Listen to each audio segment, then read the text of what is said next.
All right, you guys. So we are live, and today, as you guys know, I'm sitting with J.P.Rose. She's the author of The Haunting of Tyrese Walker.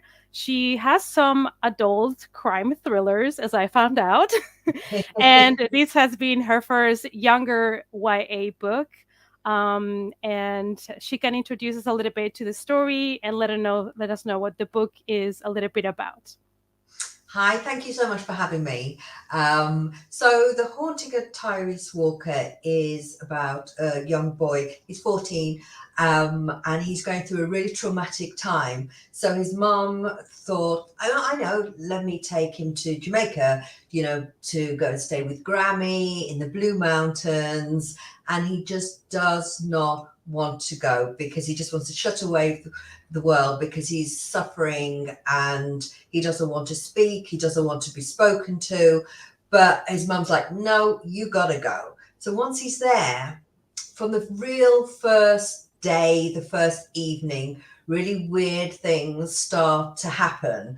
And he doesn't know what's real, what's not real. He's not talking about it. He's thinking he's hearing things, but is he hearing things? And even the reader won't know what's real, what's not real, which is something that I wanted to play about with.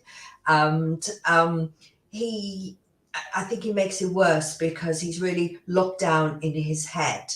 But the one person that he can turn to is his Grammy, who's very much into Jamaican folklore. Um, he could ask her all sorts of questions, but he decides he'd rather not because he's frightened. But then he gets a warning that somebody might be after him. But again, is it real? Is it not real? And then the story really just develops from there. Perfect. So the book just came out on the 6th of October. So we're gonna keep it here today, spoiler free, so that if you Mhm. guys, want to grab it now for spooky season, it's perfect. And yeah, so I wanted to kind of start asking you a little bit about how you started with writing, what motivated you to be a writer. I read, I don't know if it's true, that as a child, you would write your classmates' essays in exchange of sherbet dips, which I don't even know what they are. I guess it's like a British thing. You're missing out on the best sweet ever. Yeah, yes, that is definitely partly true. I mean, it was two things because I was a really lonely kid and I didn't have very many friends, and I was the only kid of color and at the time, and there was a lot of racism. And so what I decided to do is start writing stories for myself. I used to write friends in my stories. I used to, the mean people at school, I used to kill them off in my stories. And I just actually really loved it. It was one of the things that always gave me butterflies in my tummy when I thought about writing a story. And I was actually, good at it. It was one of the few things that I thought, yeah, this feels really good. I mean, even back from the age of about 7 years of age, I just would write and write and write for hours, not so much reading, but just writing. And because my imagination just took me everywhere, and I could be the hero of my own story, which I love to do. And then, yes, I did start writing essays for my classmates because it was like book reviews and essays, and they, and so I did it for sweets, but I did it to be popular as well. So yeah, that's really how it developed. But I always thought it was really clever people that wrote books. So I didn't really imagine myself to be an author. I didn't go, oh, I know, I want to grow up and be an author. I just liked it because it sort of stopped the loneliness I had when I was a little girl. Yeah, I guess you didn't see yourself represented, Yes. which is something that happens a lot. Depending where you come from. Like for me, I come from Spain, and a lot of the TV shows came from America. So there was also a lot of blonde girls everywhere.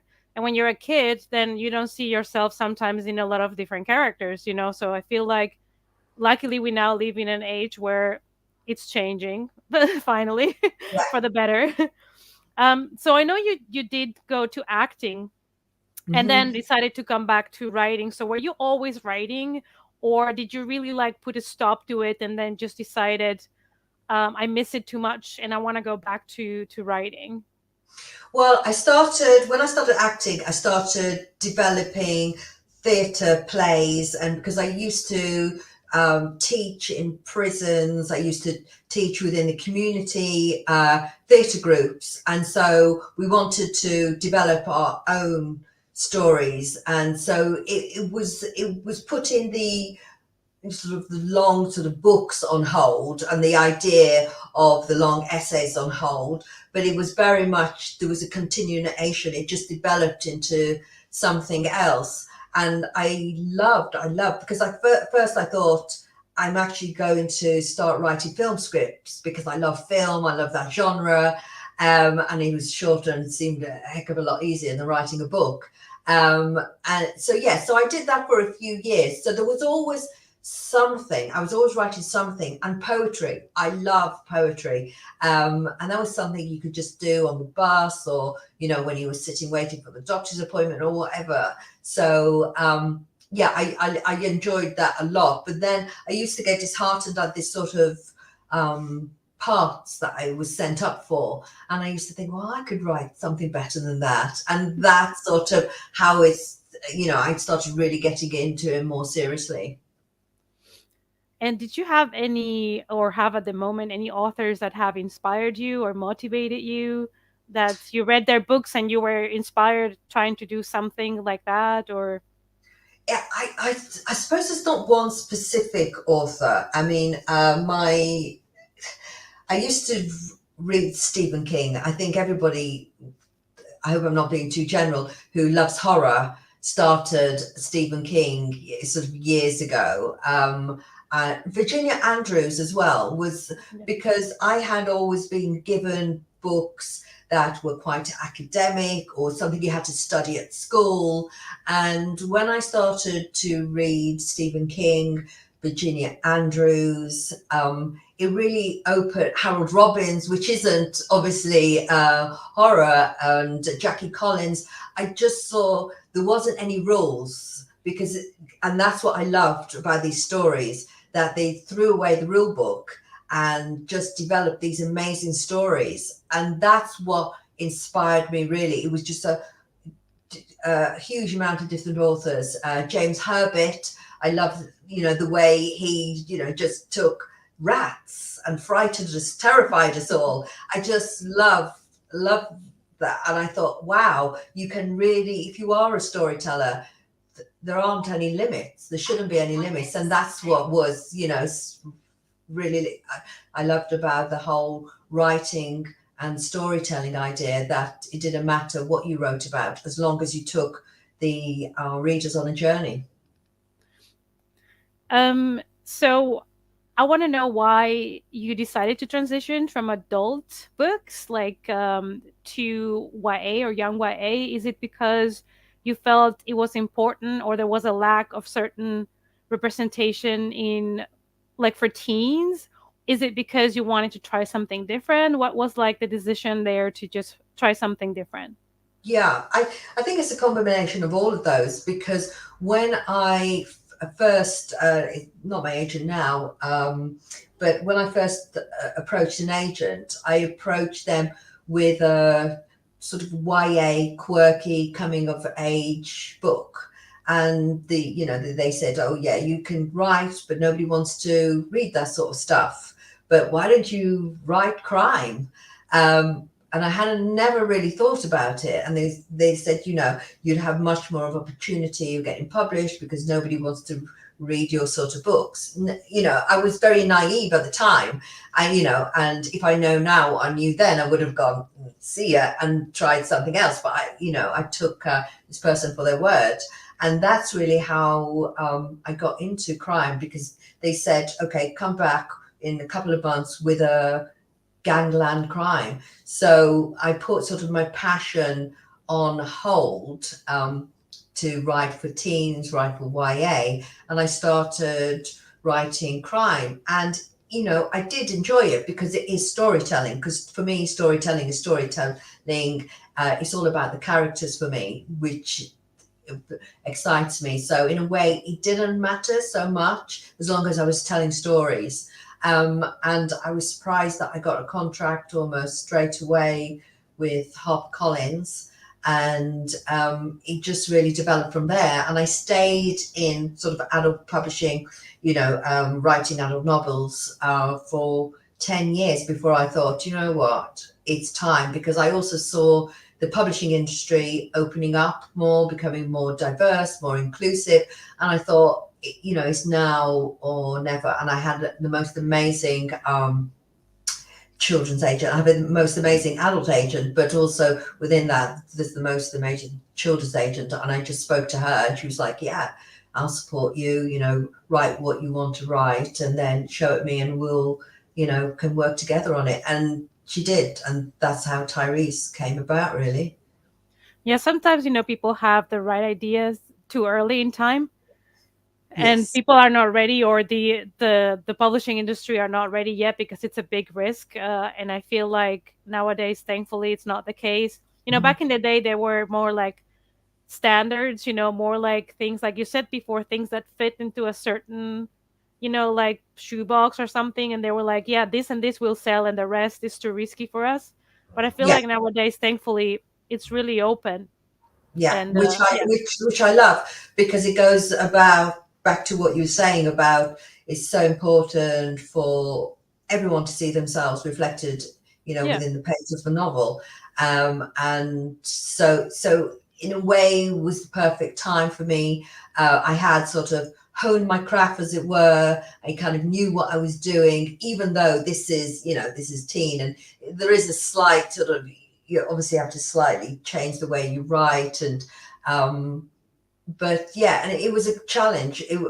And that's the great thing about it because I'm still writing my adult novels, but what I loved about writing this book, I had to stretch myself. It was a challenge because horror's not an easy genre to write. I think it's Mhm. probably one of the hardest genres actually to write, but I Did love that. you did you always want it to be horror, or did you had another idea as your first YA story? Did you were like, yeah, I have to make it horror because I love horror, or was Tyrese gonna be something different? Oh, the first one was like quirky because I have a quirky sort of side to me, and some of the characters in The Haunting of Tyrese Walker are a bit quirky. And even with my crime, I make quirky characters, and the next book, there's very quirky characters. So, but I did always in the back of my mind want to write horror because, like I say, I loved James Herbert. I love Stephen King. I love the old classics, Rosemary's Baby. I just loved how I felt when I read these books. But I'm pleased that I didn't just try to jump into horror when I was writing for adult because I don't know if I had developed the skill enough for me to be able to do it. But yeah, it just seems really a natural place for me to be now. And I've learned so much from writing that book. So hopefully the next book will be better because it's a ongoing journey with writing, but especially with horror. How to frighten people with just words. Yeah, it's not really easy because No. movies, it's easier to build a jump scare, which Mhm. I call the cheap jump scares, that they work for everybody, but it's not really accomplished. Yes, yeah, But I yeah, feel like with a book, it's so much harder to trap someone in the page so much that when something happens, they get like startled or something. Like mm, it's so much harder. yeah. I mean, it's hugely difficult because, especially as a writer, you're so close to it as well. Mm, So you do have to sort of put it away and stuff. Well, I have, even for a couple of days and go back to it. But I do find that even one sentence too many that can mm. ruin the scare. A few words too less, you haven't built it up. And it really is a fine tuning balance to get that slow drip, drip, drip. because you've got to, I think the main thing with the horror is that you've got to have the reader invest Mm. completely.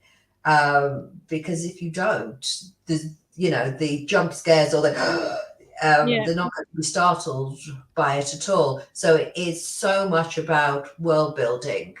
Um, and it is the slow drip. But then at the same time, especially for younger readers, because everything's so fast, everything, the one thing, with movies, with TV, with gaming, um, you don't want to lose them because it's too slow.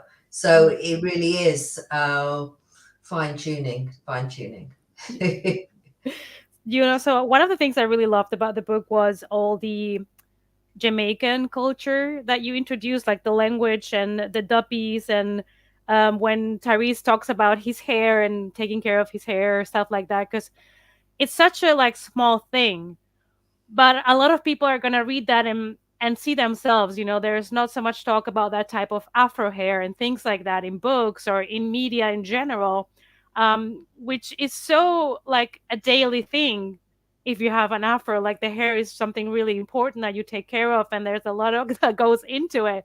So I thought that made Tyrese like so much more human, that he was talking about all of these different things.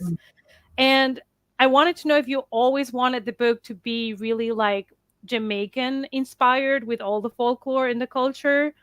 So how much was real and how much is fiction? Yeah, I for my first book, I really wanted to make sure it was inclusive. I wanted to celebrate heritage because my heritage is Irish, Jamaican, and Nigerian, and Jamaican folklore goes right back to Africa, for when the slaves brought across, and so it's a real deep and important part of the culture. And not all my books are going to be like that. The next book is set on a remote Scottish island. Um, but for me, the first book was really important to be inclusive, to not just do the straight gothic horror, which I love. I wanted to do something different. It was really important. It was important to, show people horror isn't just set in America. Our horror isn't just set in a gothic, spooky, haunted house. There's horror all over the world, and this was just something that felt really natural. I did take artistic license with some of the folklore. I mean, the no spoilers, but the Shadow Man, that was all made up. um but then the Suki, and that's very much part of the Jamaican folklore. Things like sprinkling the rice around the house. That is, that's what people do. So there's bits and pieces of the real folklore, and then my imagination. But what I love, some of the feedback I've got from some of the readers is that they were so fascinated by the folklore that they would like, oh, we went on to read about it, which is what it's all about. So I Yeah. love that they, continued reading about the folklore, because it is a fascinating, and people really do believe it. There's a real belief in it, which is why it was great to bring Tyrese across from Manchester, to place him in a place that he hadn't been for years and years and years. And I just thought it was the perfect setting for his struggle and psychological horror. I really love the character of the grandma because she's like, she seemed to be the most superstitious one, which is also fits the grandmother role. Yes, yes, yes, So yes. I really loved her when she was like so serious about it, because for her, the superstitions, probably she grew up in an era where it was really like something that people followed really like every day. Like nowadays, superstitions and things like that that belong to cultures are not so impregnated anymore when you have Mm, kids. And that's why I love the grandma so much, because she was like so explaining all of these like superstitions, and you make sure you do this and this. And I really love her. She was like really charming for me as a yes, character. Yeah. yes, yes, yeah. And actually, if you do go up to the Blue Mountains and stuff, the sort of the belief in the supernatural is very much still there. I mean, even in Kingston, and but like you say, it's less as you Yeah. know, generationally.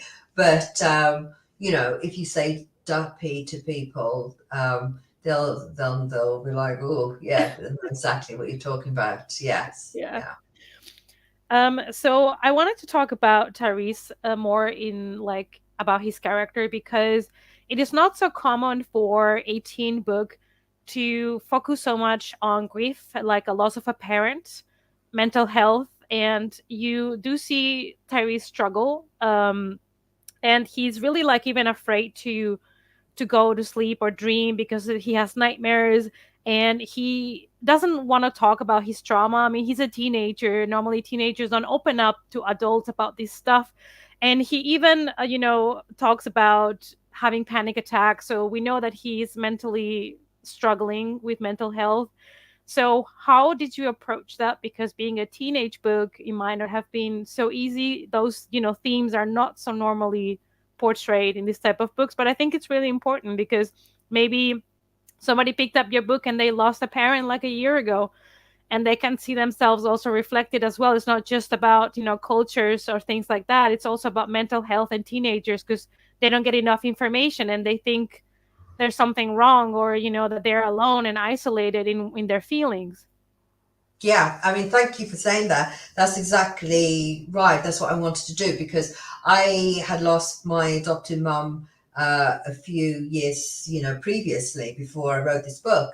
And I'm an adult, and it was such a struggle. Grief is a brutal emotion, and like you say, teenagers don't always open up, and it's really, really important, especially well, with all emotions, but especially with the darker, more difficult emotions, because they can manifest into something else. And that's why it just felt right, and it was the right time to sort of, put Tyrese on paper.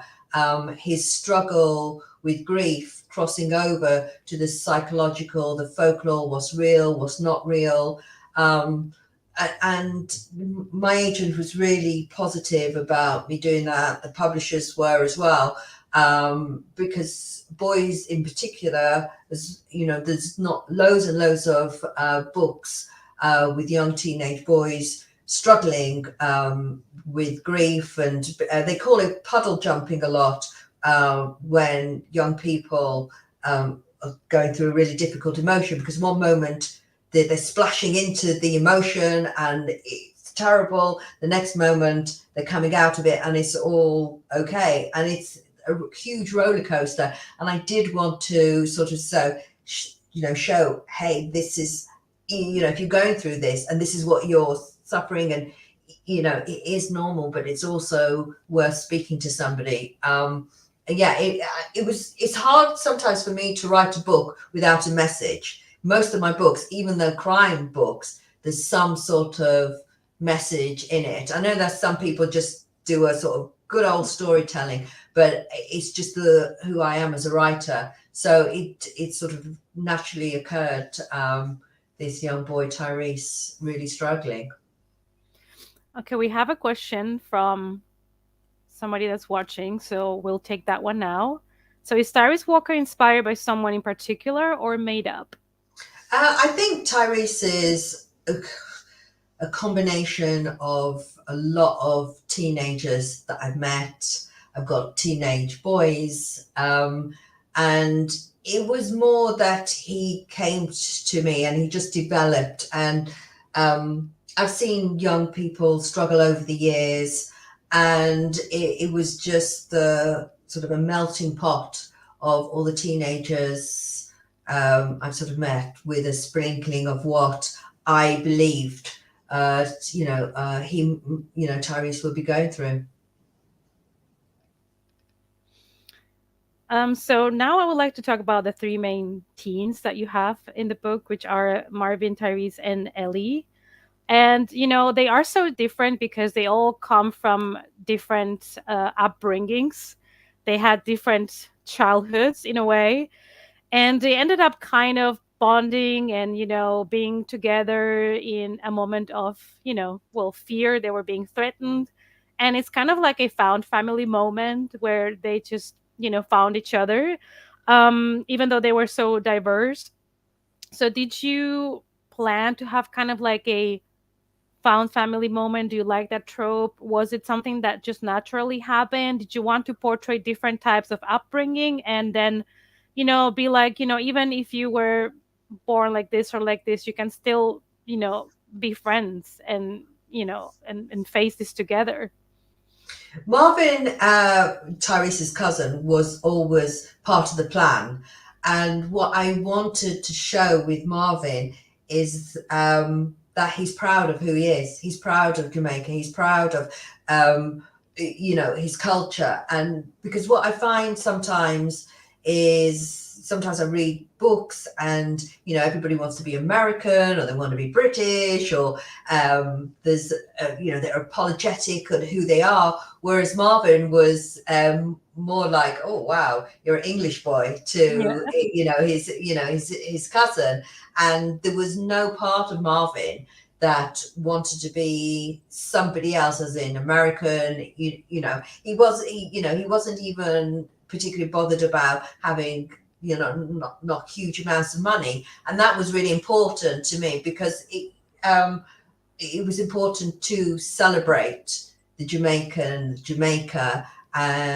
So yeah, Marvin was always planned, but Ellie sort of just appeared in my imagination. So she was just sort of going to be just a small, maybe couple of chapters. But actually, once I started writing about her, she just developed and she just grew off the page. And it just seemed to make sense that, here's this girl, she's American, she's got, her parents have got a lot of money, her dad's, a hotel developer, yet, you know, the she's not happy at all. So I just love the fact that everybody was coming from different places, and that was what is exciting. And I didn't know how the relationship was going to go. I didn't know how it was going to develop, and that's what I find exciting as a writer.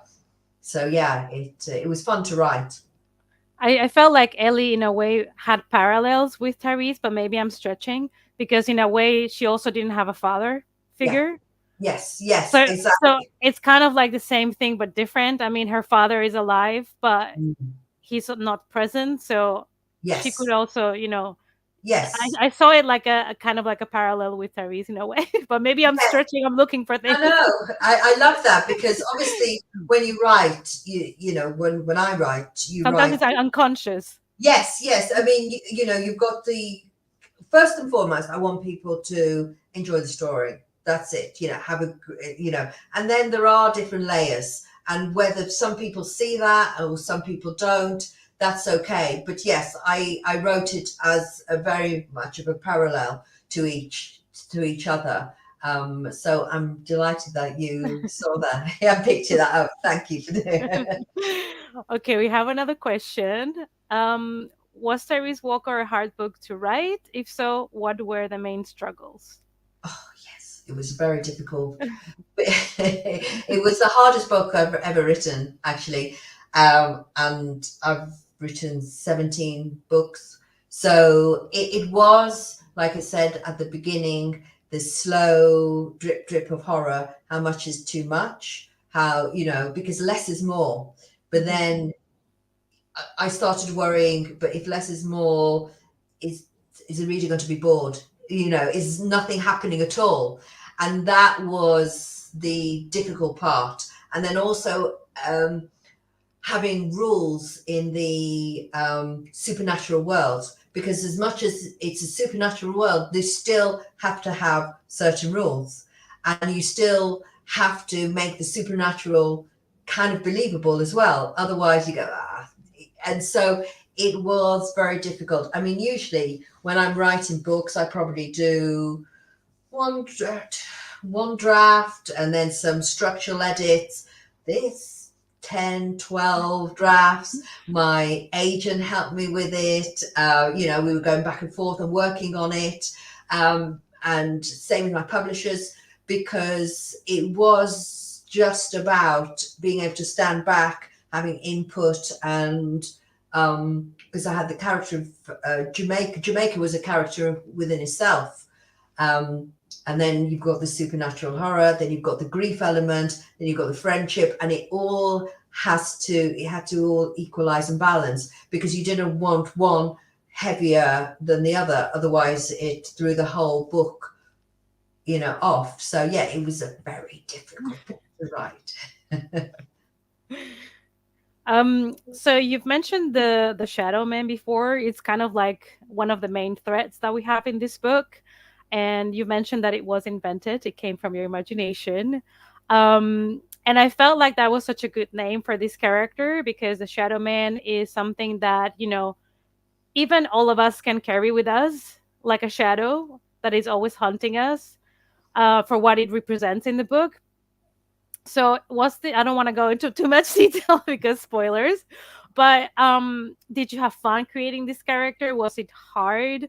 Did you always knew you wanted like this kind of evil character in your book? Yes, definitely. I think a lot of it was what my fear as well, because it's the unseen, isn't it? Mm, And I, you know, I loved writing Tyrese, Marvin, Nelly, Grammy, but actually, the Shadow Man was my favorite part. Uh, but again, it was about how far can I push it? How far can Um, yes, I love that. There was this sort of supernatural evil presence hanging over Tyrese. And like you say, is it a manifestation of what he's going through? mm, Is it real? Is it not real? And I could play with the unreliable narrator, making mhm. Tyrese the unreliable, but then also this really dark force. Yeah, I really did love this, the dark force. So now we're talking more a little bit about horror. I did see that the book has a little bit of body horror in it. Yeah, And yes, I was shocked because this is for like younger readers and normally you yes. don't see that type of like gross body horror moment. So um how did you decide, when it comes to the horror, where the boundaries are? Because taking into consideration this is like a spooky book for teens and is no longer Mm, an adult book, so you probably mm, were wondering, where is my line? Like, where do I yes. draw the line here? Yeah.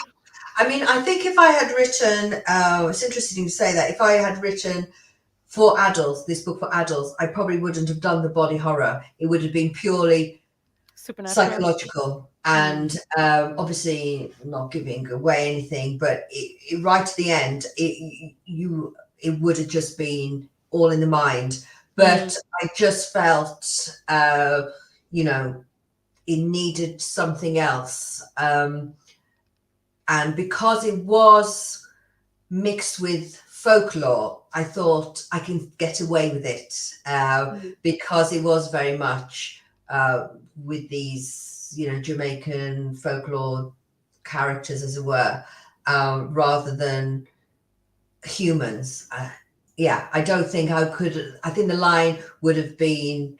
I would have stepped over the line if I had been doing this body horror with humans, because a lot what I did play with was stuff in his head as well, which was good. And I thought, well, if part of it's in his head, I can get away with it. So yeah, yeah. And it's funny because my editor was going, more. Well, I want more of that. Yeah, yeah. So because yeah. I didn't know how much, because obviously the first few drafts I did less, and they were like, no, you can, um, it's a safe space for teens to be frightened, Mm. um, and it's not gratuitous, and they just felt it was still within the safe boundaries. So yeah, I could push it. So that was great. So when it comes to I'm going back to the grief. Um, was it important for you to have Tyrese relate to any of the adults? I know that the grandma gives him really good advice at times about grief and the shadows and the light and all of those things. So was it important for you like that Tyrese, he needs to rekindle, he needs to kind of go back to his Jamaican roots. He has kind of forgotten about it. So was it important for you that it was the grandma that had that connection with him when he was feeling really lost? Yeah, absolutely. And I also thought, um, not all of us, I mean, I had a great relationship with my mum and dad, but I just thought it was really important because we don't always listen to those that are closest to us. Mm. And that's what I liked about Grammy, that she understood what Tyrese was going through. And because of that, I mean, she was going through her own grieving process as well, as was the mum. But I think the mum and Tyrese were too close, and he had to hear it from somebody else. And I love the fact that it, when Grammy spoke to him, it wasn't just about Tyrese; it was about life in general. And I think that her wisdom soothed Tyrese, whereas his mum was very worried about him, like Grammy, but she had a different way of showing it. It sort of triggered him to want to shut her out, because she didn't want the fuss. He didn't want the fuss. He didn't want to be babied. And I think Grammy didn't do that. And it was important for him to, like you say, reconnect with his Jamaican side, because obviously his dad's Jamaican, but living in Manchester, he hadn't been back to Jamaica for 10 years. So again, it was a celebration and a respect for Jamaica and Jamaicans, that it was important for Grammy to be the one who had the wise words.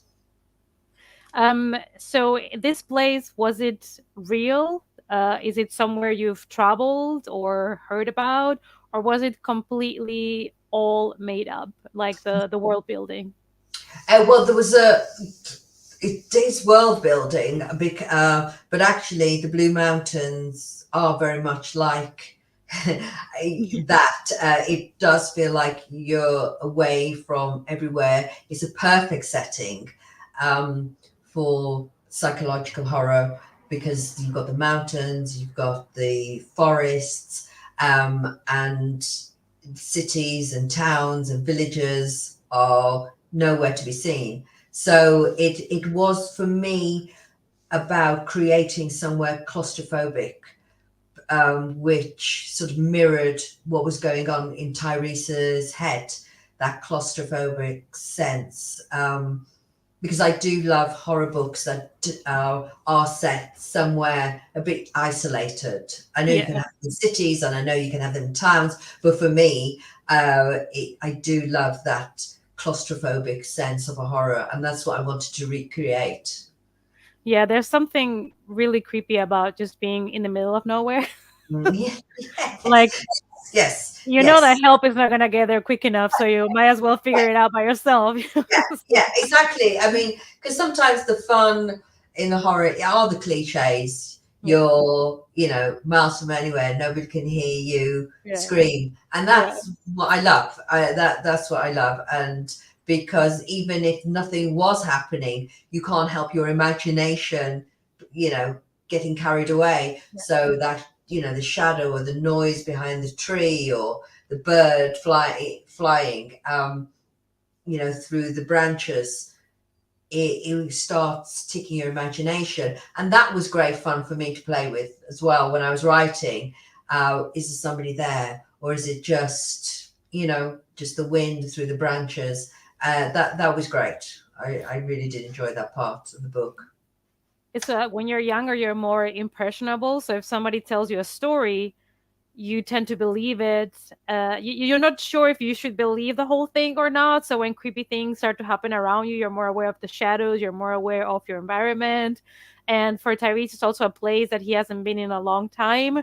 So I felt like all the whole atmosphere really helped with building up the tension, so that we would go into that third act already kind of scared or like questioning things, questioning people, motives, and all of those things are good to have when you're trying to build that kind of like a mystery.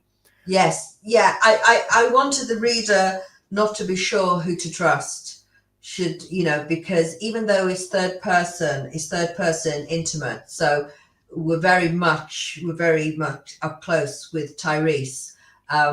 I wanted them not to trust what he was seeing and hearing. I wanted them to question what was behind the tree, what was under the bed, what is round the corner, yes. So yeah, I love that. Um, we're getting to the end, but um, without spoiling it, did you always had the ending already in mind at the beginning? Or did you consider making this a series of books? Or what was your approach like? Did you already think, oh, I know how I'm going to end it, like right from the beginning? Or was it something that you struggled coming up with an ending? We kind of, the ending, obviously, I can't say that because that's a spoiler.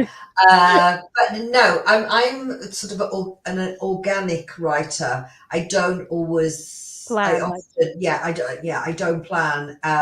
Though maybe I should have done in this because I kept having to go over it. But I like to be surprised. So I didn't quite know which way, Tyrese was going to go, which way Marvin was going to go, which way Ellie, and that was, really interesting for me. So it just naturally went towards that way. Obviously, with the drafts and stuff, it was crafted and honed more, but that was sort of the natural progression where it went. Rather than right, this is going to be the ending, and I've got to somehow make my way there. No, I had no idea. I had no idea from chapter to chapter really what was going to happen. So that was fun. um, so with this book, what do you hope for teenage readers to learn or take from the book? What was your hope that, if there's one thing, or I hope that the readers can take this from the book? Well, I hope they can take this is a fun, not fun, fun's the wrong word when it comes to horror, Right. an interesting story. I hope that it will introduce some readers to horror in general. It will show that horror can be inclusive, show Jamaica folklore, and definitely about the grief and the emotional side of it, that they're not on their own, that there are people out there that do understand. Yeah, that it's okay not to be okay sometimes. Yes, And exactly. some people might need more time to process. I feel Yeah. like maybe Tyrese's mom, because she's an adult, she had other ways of coping, and then Tyrese just needed his time a little bit more. Yeah, exactly. There's no right or wrong way Yeah. to grieve. It's just don't hold it in. Try to share. That's the thing. Talk and Mhm. share. All right, so last question for today. What are your next projects? Are you gonna work on more YA or some adult? Yes, well, I'm just finishing off my next adult book, which will be out next year. Um, but yes, my next YA is slightly older YA. It's 16, 15 plus, and it's a dark psychological horror about vampires. Ooh, we like that. Yeah, We like yeah, vampires here. yeah, yeah. I just finished writing that, and yeah, I'm very excited about that. Do you like vampire horror in general? What some of your favorites? Yeah, I get frustrated with the vampire because that's It's the why. trophy. It's the Yes, trophy. exactly. Yeah, exactly. And that's why I wanted to write my own. I thought, no, I'd like to take this out of this book, this out of this book, this sort of out of this movie, and just shake it up a bit. The whole idea and the way we look at vampires, and I wanted to make them really, really dark. Again, yeah, Oh, that's exciting. yeah. I'm really looking forward to that.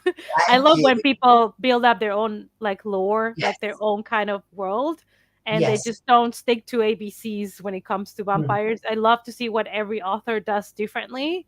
yes. So I'm guessing you're probably gonna have to have a lot of rules, Yes, yes, new I had rules. rules and Excited. stuff. Yeah, Yeah. yeah. No, it was great fun developing. the vampires for this book. Really great fun, and it was great fun. The world building, set on a remote island up near Scotland, and yeah, and a teenage boy who's struggling. Not the same as Tyrese, definitely not. But yes, he's very dark.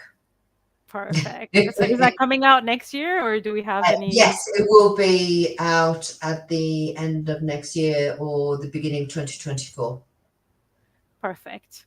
Yeah. All right. So that was my last question. Anything else you would like to add? No, I just want to say a big thank you. And thank you. You've been so supportive, Tyrese. It was great. And, thank you so much for having me.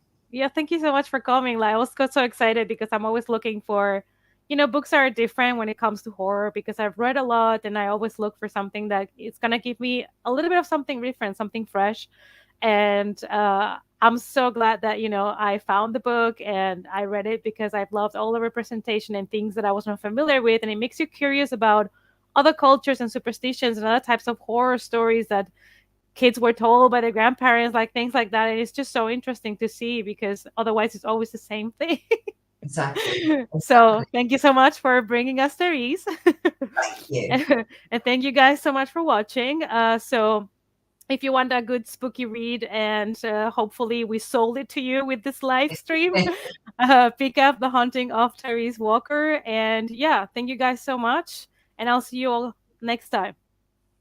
Bye, guys.